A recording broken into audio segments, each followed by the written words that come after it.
Hello and welcome back to Anywhere But Here podcast, episode 315. My name is Tom and I'm here on my own because this is yet another Spoilercast.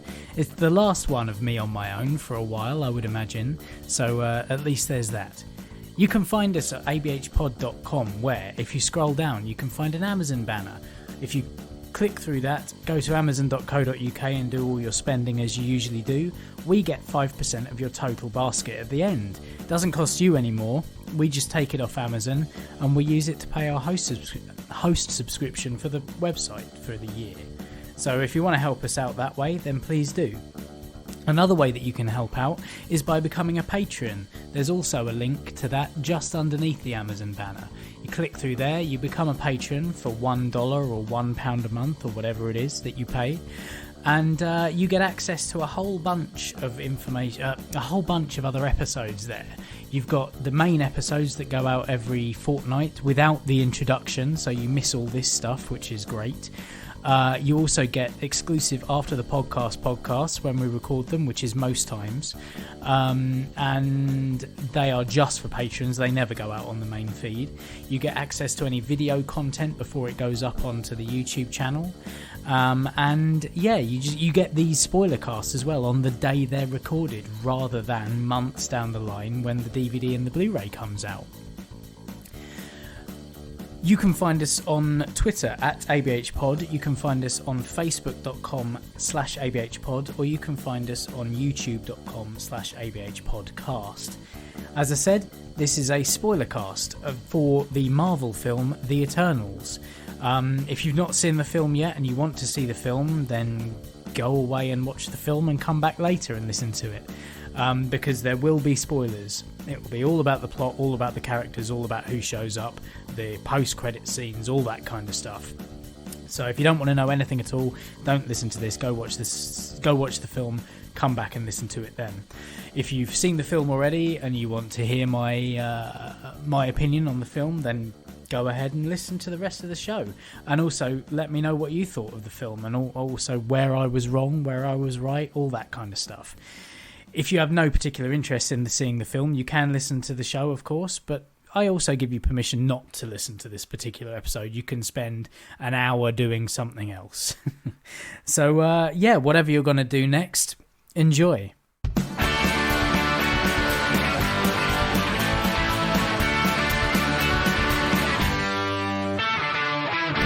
Hello, and welcome to this spoiler cast for Marvel's Eternals with me, Tom. Once again, not joined by Ant. He's not been to the cinema to see this yet. It's been out a little while, so I thought, I'll give him a couple of weeks. He's not going back to the cinema. Totally fine. Not a problem. But yeah, I figured that I'd get this out as well, just because it's giving you guys, you patrons who pay for this shit, it gives you a little bit more bang for your buck, I guess, and also I enjoy talking about these things. Perhaps I should get someone else in to sit with me through these, but equally I do this when I can find a bit of time in my own incredibly packed schedule. So yeah. Anyway, let's get on with it. It's the latest Marvel film. They seem to be coming thick and fast at the moment. We've had a drought of the last couple of years because of the pandemic and etc. So just like gigs and various other I guess for West End shows, everything that's been waiting to come out is now all coming out at once, and I'm loving it. I'm loving being back in the cinema.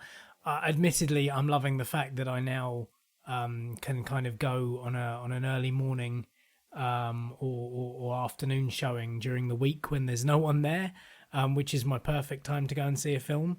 But yeah, I'm just enjoying being back in the cinema again and immersing myself in these films, not watching them on streaming services or whatever.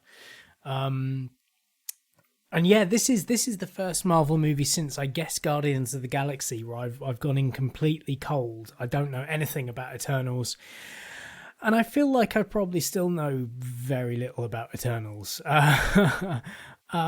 This film, I mean, people were saying, the reviews that came out before the film was released was saying that this is going to be the worst Marvel film of all of them, and that, you know, this is going to be the first Marvel film to flop.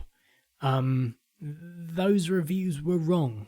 I didn't feel that this film was particularly worse than many of the others. It's certainly not up there with, you know, the better Marvel movies.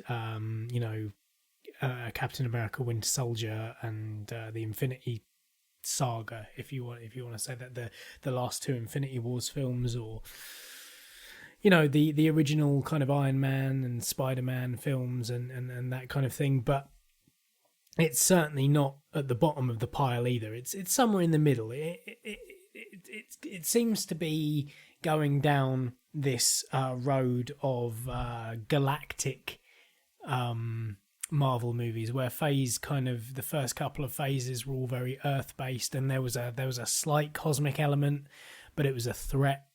And then since, you know, the Infinity War things and Guardians of the Galaxy as well, it's kind of, and Captain Marvel, it's kind of opened out into the cosmos. Seemingly this part of the Marvel, this phase of Marvel now that we're moving into, I think is phase 4. It seems to be dealing more with alternate timelines and dimensions and stuff, whereas this is kind of this is cosmic and this is mythological. So yeah, it's not in step with what's going on, but at the same time, it's introducing a bunch of new characters, and actually, a bit like Shang-Chi, there's no crossover with anyone else. I mean, admittedly, there are, you know, seven or so of the Eternals, so you don't need any more characters than that really in a single movie. I feel that some of the characters in this film were underplayed.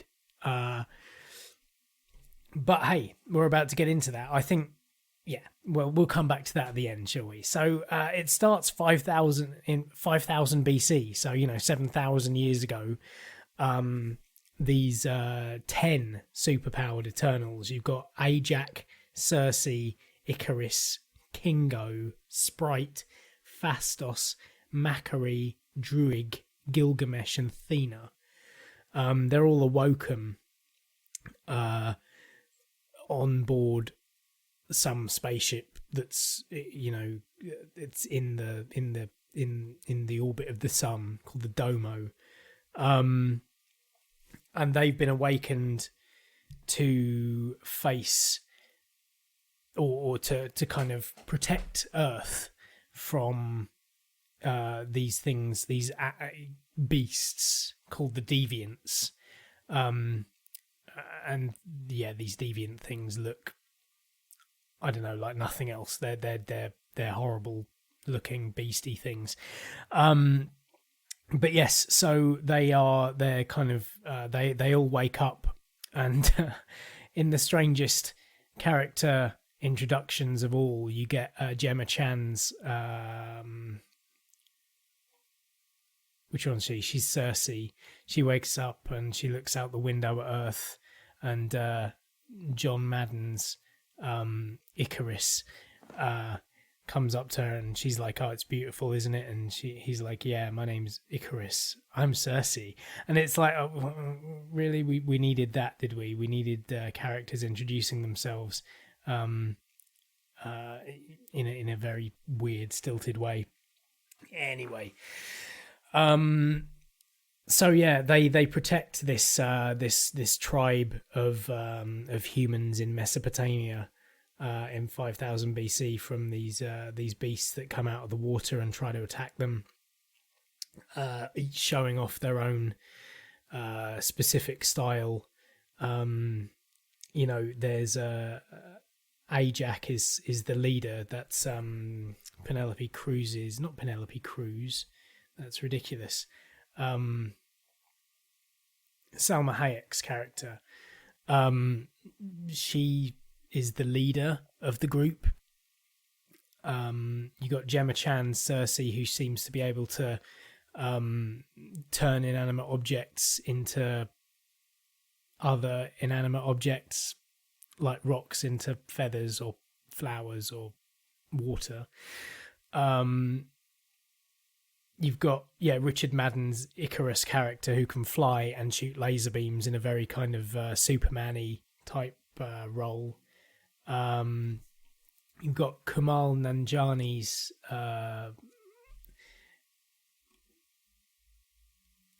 character Kingo. I forget what his powers are. They've all got different powers. Let's put it that way. Anyway,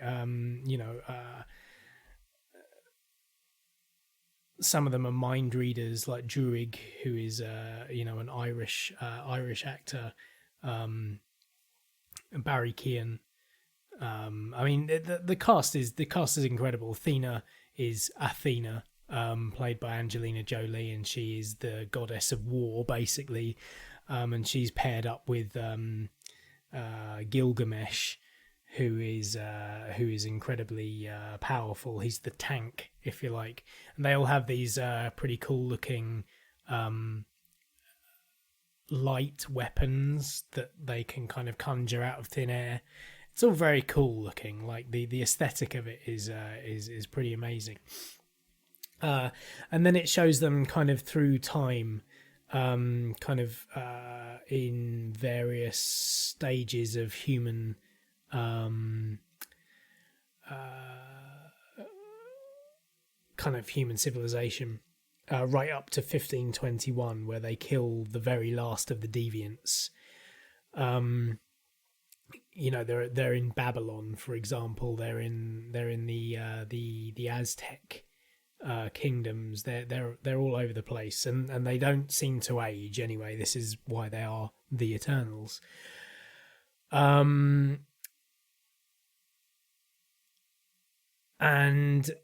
So they're, and then we kind of flash forward to the present day. Cersei and Sprite. Sprite is this kind of young, like child-looking Eternal. They live together in London, and Cersei is a lecturer within the National History Museum, where she's in a relationship with a guy called Dane Whitman, who is played by Game of Thrones' very own Kit Harington, who seems to have a very small part in this film right at the beginning there. All of a sudden there is an earthquake while they're taking a class together, which obviously is odd for London.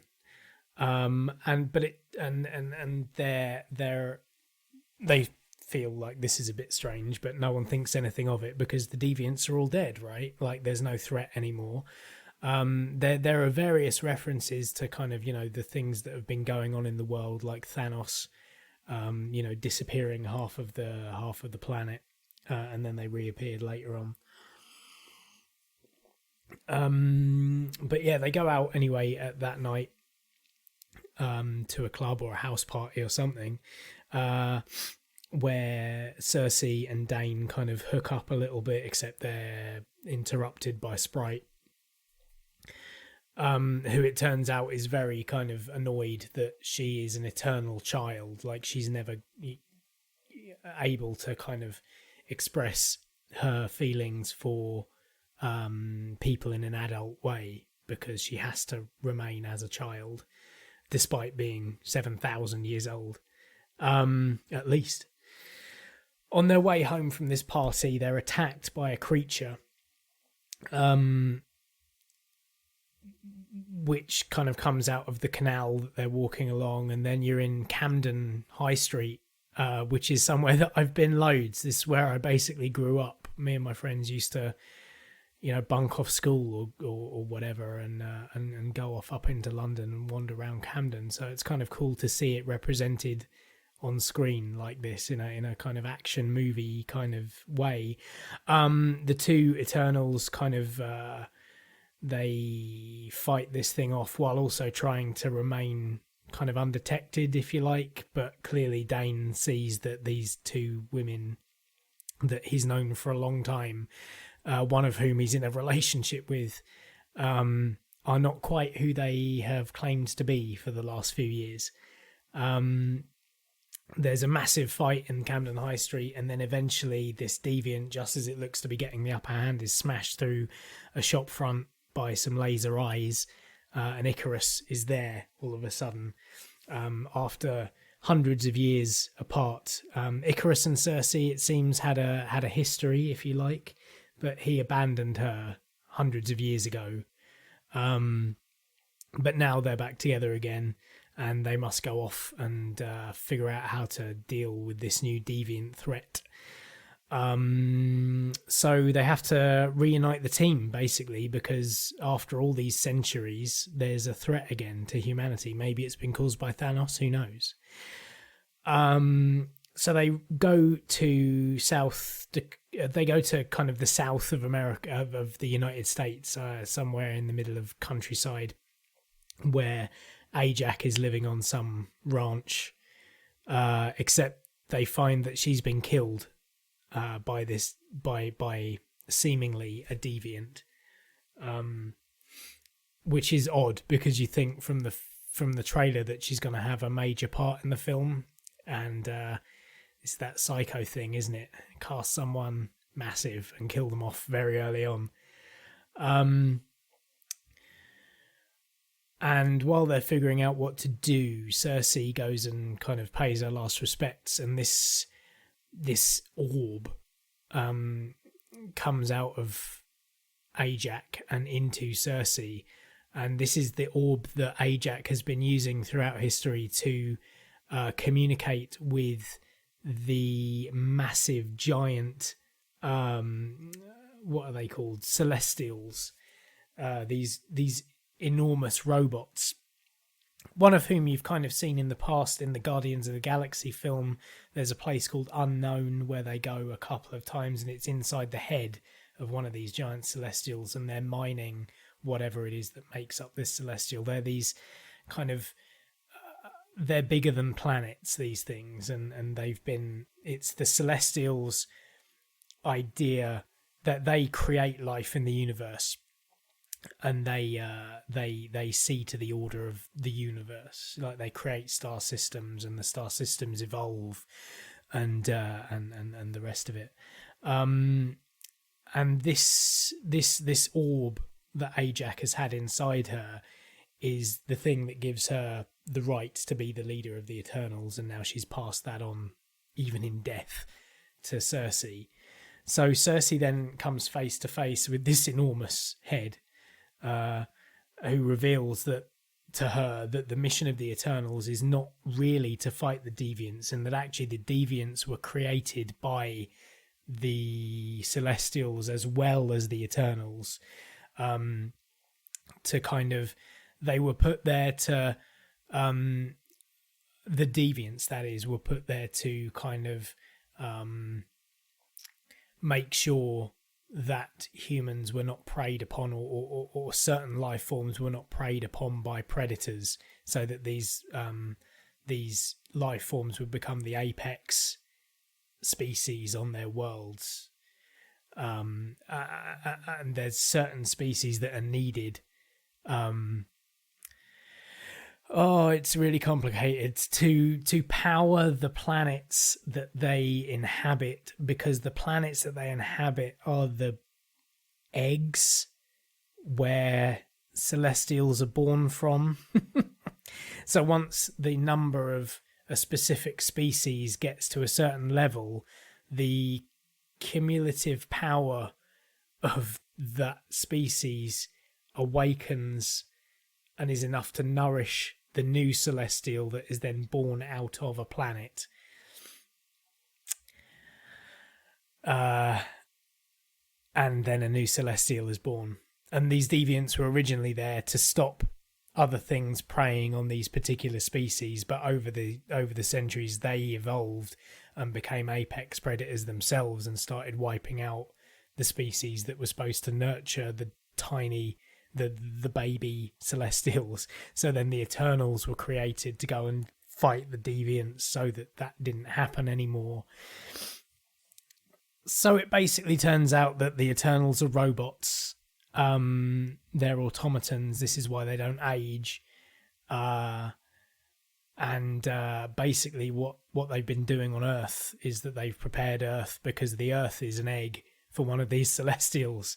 And this kind of feeds back over the opening half of the film. You get these flashbacks to various points in history where the Eternals have beaten off deviants, and over the years, certain members of them have doubts about their mission and how they should go forward with their relationship with humankind. It comes to a head in Central South America, where the Spanish arrive and eradicate the Aztecs, and various members of the Eternals think that they should be stopping the Spanish from doing this.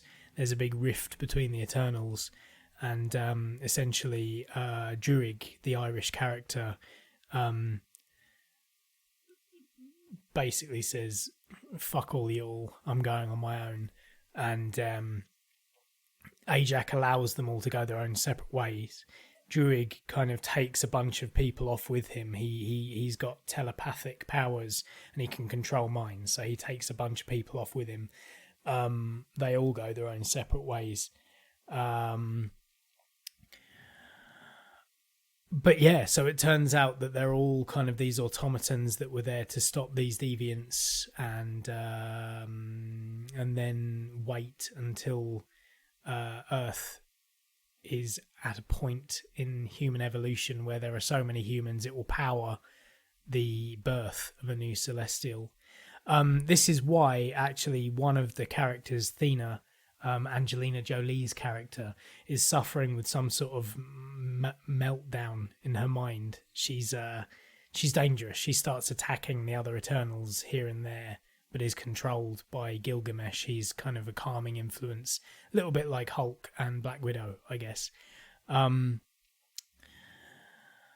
this explains exactly why it is that she kind of remembers the destruction of various other societies throughout history, and planets, in fact. And that's a kind of herald as to what's going to happen on Earth. So, yeah, for millions of years, the Celestials have been planting seeds on populated planets for new Celestials to be born.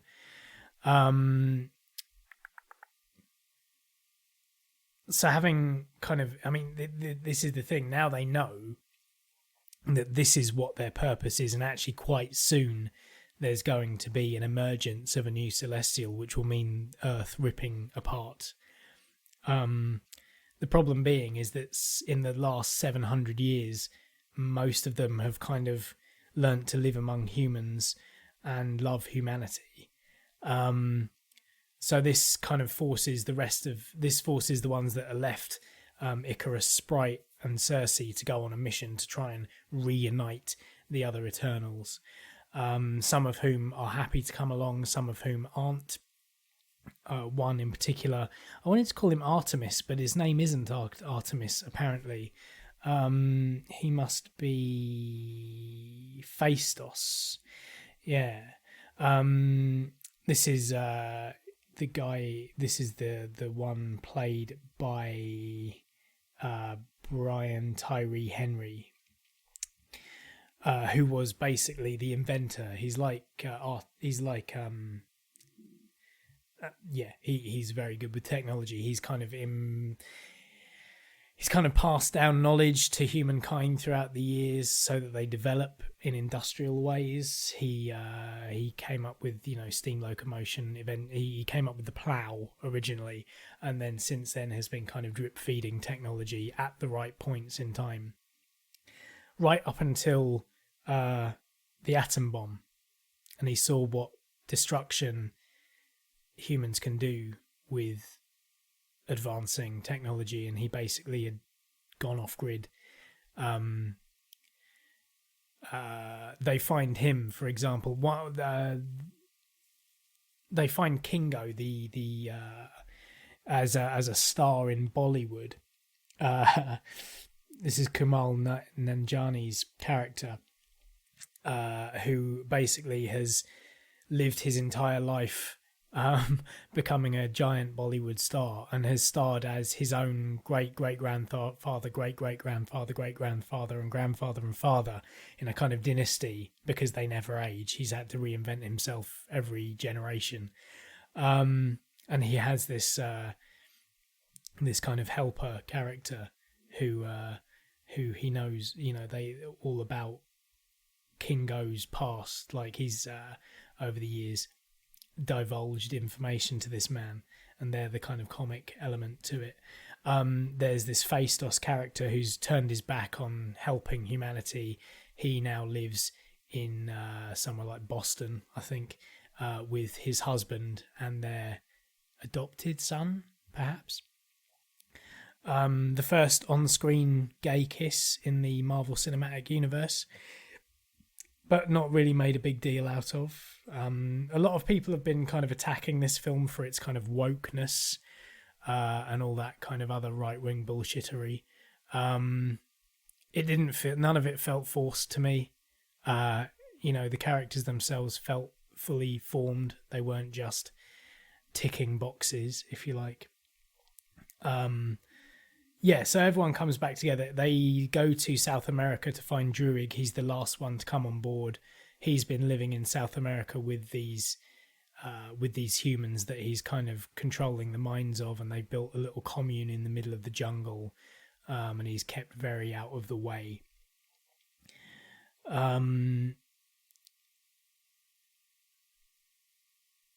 But they are attacked while they're there, having a bit of a fight amongst themselves by these deviants, one of whom seems to be able to heal itself, which is a thing that Ajak could do. That was her power, was healing herself and others. They basically they kind of they're all there. I missed the bit where they went to get Gilgamesh and Thena, who are living in the desert somewhere, because she's still very volatile, but he's the only one who can control her. And it's in these little meetings with Gilgamesh and Phaistos that actually they make reference to both Superman and Batman and Alfred, which is a strange thing. So it's Marvel Cinematic Universe admitting the existence of DC, which is bizarre. But yeah, so they're in the Amazon rainforest. They're being attacked by the deviants. Their plan is to use Druig, if they can, to put this new Celestial that's about to be born to sleep using his psychic powers. He doesn't know whether he's got the power to do that, but if they all link in some special psychic way, then they're sure that they can.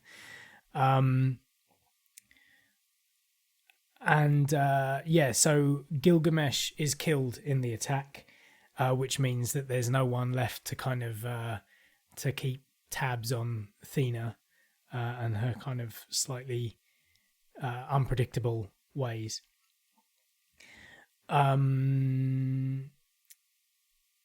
So they're all back together again. They then travel to the Middle East, where they find their ship that's been buried for years, and one of the Eternals has been living basically on this ship the entire time. She's a kind of speedster. She can travel really fast. Makari, I believe her name is. And they work on their plan to come up with something like Phaistos, for the first time in years, is building this technology so that they can mind meld, if to use a Star Trek phrase, so that Druig can put this thing to sleep.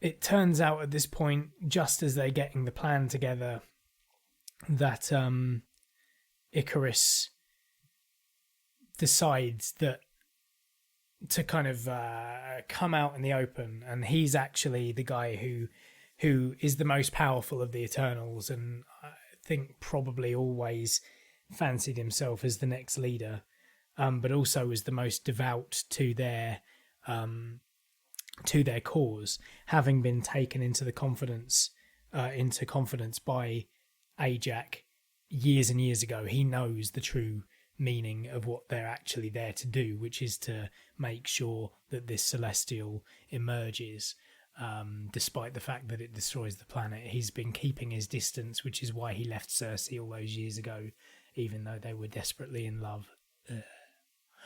And so he's basically like, look, I'm not going to let you do this. Like, we're here for one purpose and one purpose only. And if we're machines, we get reborn with we might have our memories taken off us, but we will then have to go and do this again somewhere else, because it's what we've been doing for thousands and thousands and thousands of years. This is what we do. It's who we are. We need to help this thing, because we're not going to go up against the Celestials. They're going to be really pissed off and they're going to kill us all anyway. So what's the point? Sprite, who has always been in love with Icarus, it turns out, decides to go and join him. And Kingo and his manservant, Kingo decides that though he's not against what they're trying to do, he can't fulfill it because that goes against his beliefs.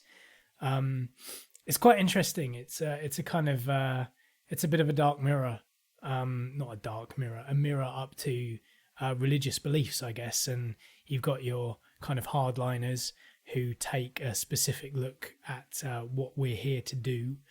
You get others who are slightly more agnostic, and are not entirely sure which way is the best way. And you've got the ones who are looking to do good with their supposed reason for being here. Interesting that it's quite that deep and you get that much out of it, I think, from effectively a superhero film. And that's it for Kingo. He doesn't take any more part in the story until the very, very end, where he kind of reunites with everyone. And yeah, so it's basically this weird story where now we find out that actually the Earth is an egg for some giant robot to come out of, and that's real. That's in the Marvel Cinematic Universe now. That's odd. They find that the exact spot on the planet where this celestial will emerge first, and it's in the middle of the Pacific Ocean, which is good because there's fewer people around there, I guess. There's a giant active volcano that's spewing out obviously lava, but also kind of flashes and electricity and stuff. So the Eternals take the Domo there, the remaining Eternals, should I say, take the Domo there, and prepare to put their uni-minds together. I think there's only 5 of them left now to do this thing that it would have surely been easier for 10 of them to have done, had some not died and some not buggered off somewhere. What has been happening every single time that this specific variant, this one that's come back, kills an Eternal, it takes part of their power and also becomes slightly more human looking. By this point it's killed obviously AJAC and Gilgamesh, so it's super strong and can heal itself. And it also turns out that perhaps Icarus was the reason for all this in the first place. He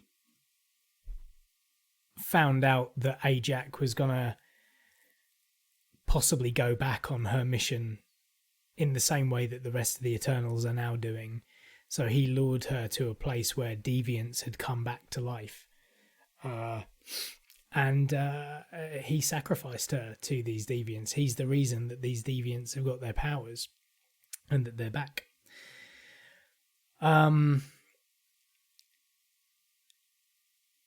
He realizes what they're doing. He goes to the point of the emergence as well and tries to stop them. he gets his ass kicked by the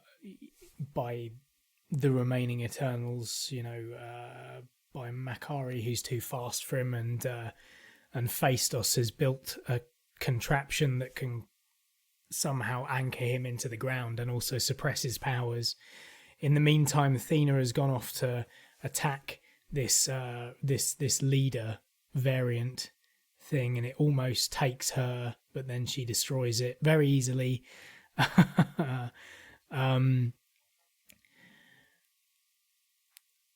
then it all kind of contrives to mean that Cersei is the one who's going to have to carry this thing out.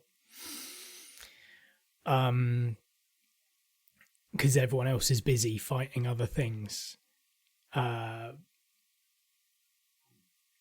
Icarus breaks free of his restraints and approaches Cersei to kill her, but finds himself unable to do so because of their former love for each other. Sprite has made it quite difficult for her to find the right volcano. She kind of creates a bunch of volcanoes until Druig knocks her out. Then there's only one left.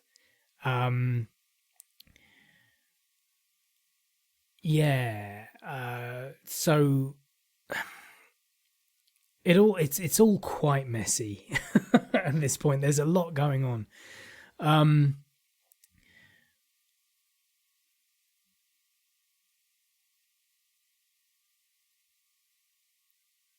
I mean, effectively, I think they all, even Icarus and Sprite, join together in this Unimind thing where they can put the Celestial to sleep, because this thing is starting to be born. It's starting to rip up through the crust of the earth, and where they are standing becomes, I think, the chest of the thing. Somehow they're not powerful enough to put it to sleep, obviously, because it's already waking up and pushing through the crust.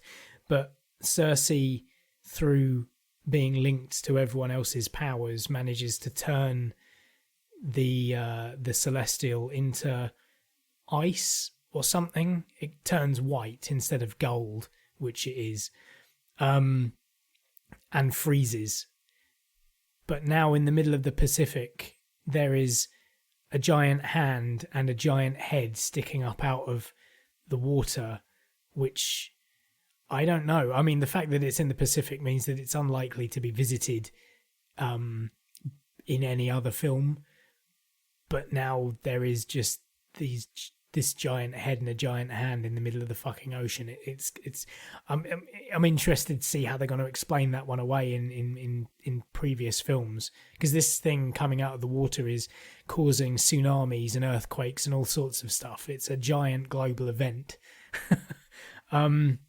which seems very very hard to explain away.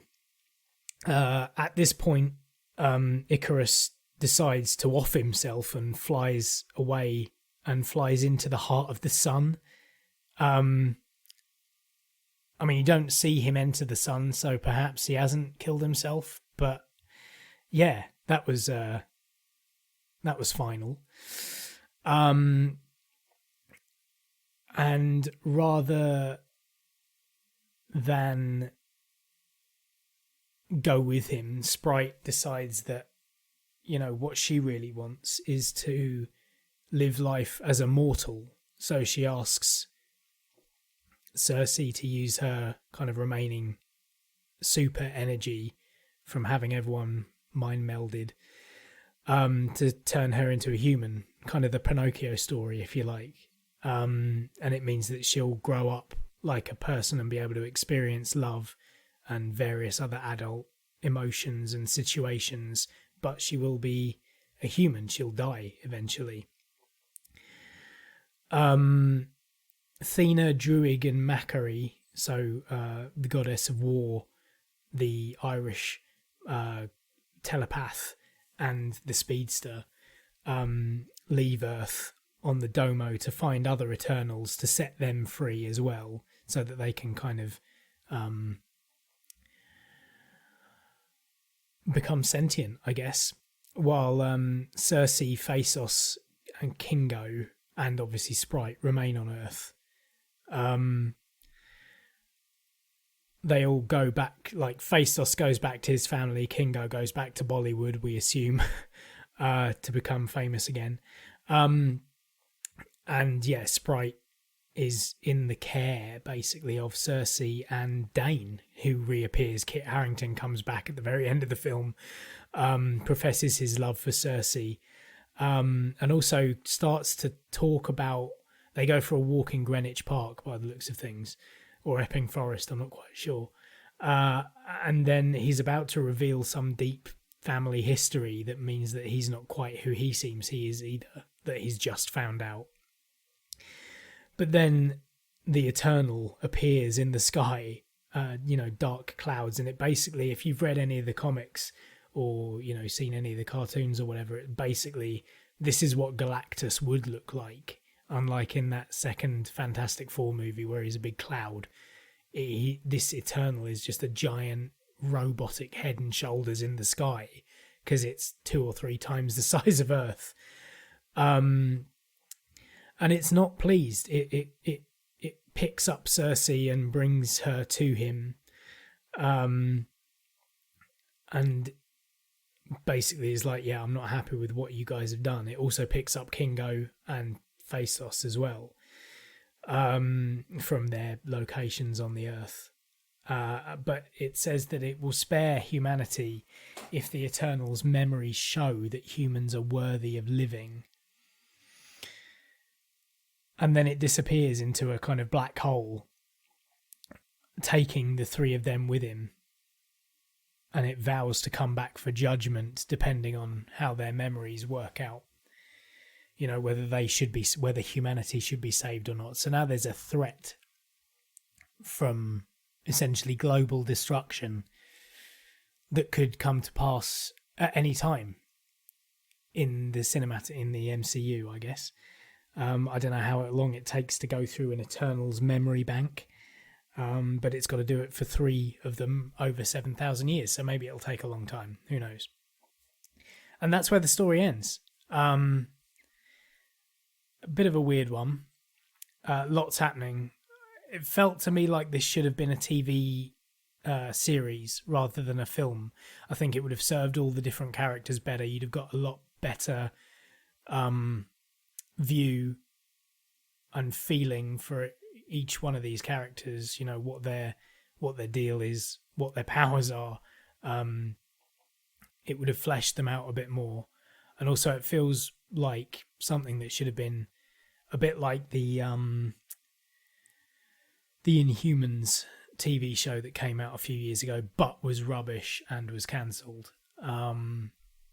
Perhaps this should have been one of them, because at nearly 3 hours long, it's a fucking long film, but you still felt like there was a lot of stuff that could have been fleshed out and could quite easily have been. Again, there's a couple of credit sequences here as well. In the mid-credit scene, you go back to the Domo where Thena, Macri and Druig are, flying through the galaxy to reawaken these other Eternals out there. And they're visited by some small troll-like character who I think is voiced by Seth Rogen. Sounds like him anyway, announcing the arrival of another Eternal. And apparently Thanos' brother, his name is Eros, and he's played by the One Direction kid, fucking Harry Styles. And he's not an actor. And you can tell he's not an actor, but they've included him in the MCU and they've made him an Eternal character and someone who might show up in future films, and I'm not happy about it. But they offer to help the Eternals on their quest as well. And then the final post-credit scene is Kit Harington's character Dane in some room, possibly in the Natural History Museum again, where he opens an old chest that he's inherited from his ancestors, which is what he was talking to Cersei about before she was dragged away by the Celestial. And it contains a sword, a black sword, which he unwraps, and it's got like this weird rippling effect on the blade where he kind of puts his fingers over the blade and it kind of pulls towards his fingers.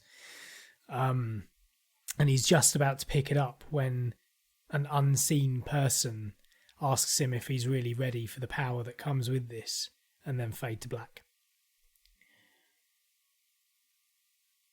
Yeah. Like I say, should have been a TV series, just so that, because there was so much going on in there that I think it warranted all these characters getting their own kind of one shot, if you like.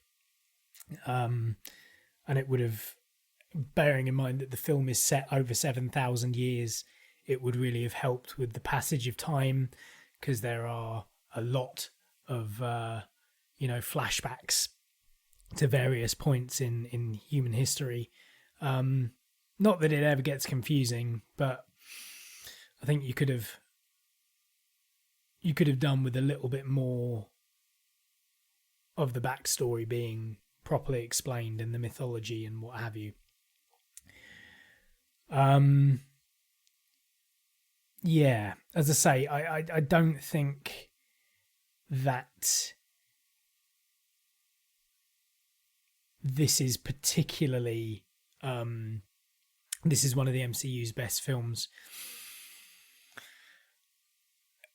It's a standalone, and I'm glad that it's a standalone so far anyway. I mean, what we're talking here with Kit Harington's character is introducing someone called the Black Knight, which it's far from being a superhero. I would expect, he's literally a knight that runs around on a winged horse like Pegasus. I don't know all that much about the character. I assume he comes from the medieval time, in which case, I don't know. We're going to have to see where this goes. I think it's not as bad as the reviewers were making out. It's not as bad as the naysayers would want you to believe, but at the same time, it's solidly lower middle table. Lower middle half, lower half of the table. Let's put it that way. And I think I've said this before previously. After kind of Endgame and Infinity War and that kind of those films, that where the Avengers are now at an end, basically. I think this is a point at which people who've had a casual involvement with it will drop off, and I think only hardcore people will stay around. But even this is pushing my patience, if I'm honest with you. There were a lot of holes in the storytelling, a lot of holes in the editing of this story, and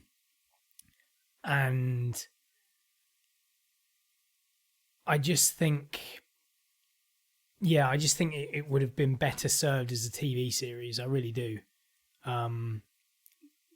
There was too much mythology, too many characters to properly be served, all of them having an origin. That's the thing. Like, we've seen this many characters and more in previous Marvel films, but we've already had their backstories explained. They've already had 1 to 3 films of their own previous to that. It doesn't really work for me, and I'm not sure it seems like the threat is too big this time round. Like, it reduces the entire Earth and its population to an egg, which even Thanos's plan of wiping out half the galaxy seemed kind of small in comparison to this, but also on a level that you can understand. Whereas this, it's so far outside of the regular scope of some of the previous films that it's it's difficult to kind of get your head around.